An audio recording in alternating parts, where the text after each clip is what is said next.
Hey Aaron, I'm going to show you quickly here what I found.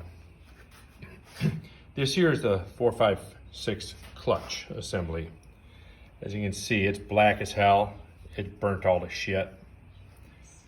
I don't know if this piece is salvageable, but I'm going to look into this. I believe it should be.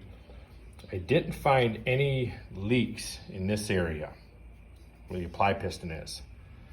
What I really found, and very concerning, I don't know if you can see this on camera, there you go. See that mark right there? These pieces here are supposed to go in here and as part of the pressure compensating variable pressure pump. The pressure regulator spring was missing. So I don't know what the hell the pressures were on this. Along with that, these two pieces here that I was talking about, and that mark here, there is a, let me back out here, get this out, flip this over. And if you see right there, look at that, that's a seal. There's a pretty good indent on that seal. It goes into the bottom of this pump wiper here. These two pieces were out of position. This one was underneath this piece here. Let's see if I can get it on camera. There we go. It was underneath here, causing a severe leak. This transmission already has pressure issues. This is 456 clutch. Look at it in comparison to my hand.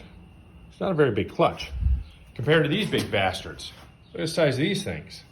These things here got just a ton of compression load and a whole lot of grip. So these can survive a bit of a leak.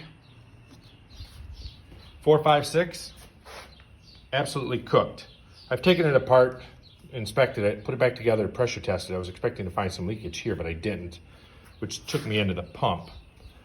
Anyways, there's a bunch of upgrades for this pump and the stator assembly, along with the valve body. That'll stabilize the pressures and keep them high so you don't get any slippage. But anyways, kind of a bad situation. This is kind of a shit deal. And once again, I don't know where the hell this spring is. It wasn't in here. The spring's about that long. It'll come with a new one, the kit that I got coming. But it's like it's probably $450 in upgrade parts over and above a standard parts kit to repair this. So anyways, that's what I found, and that appears to be the root cause of the problem. All right, man, I'll talk to you.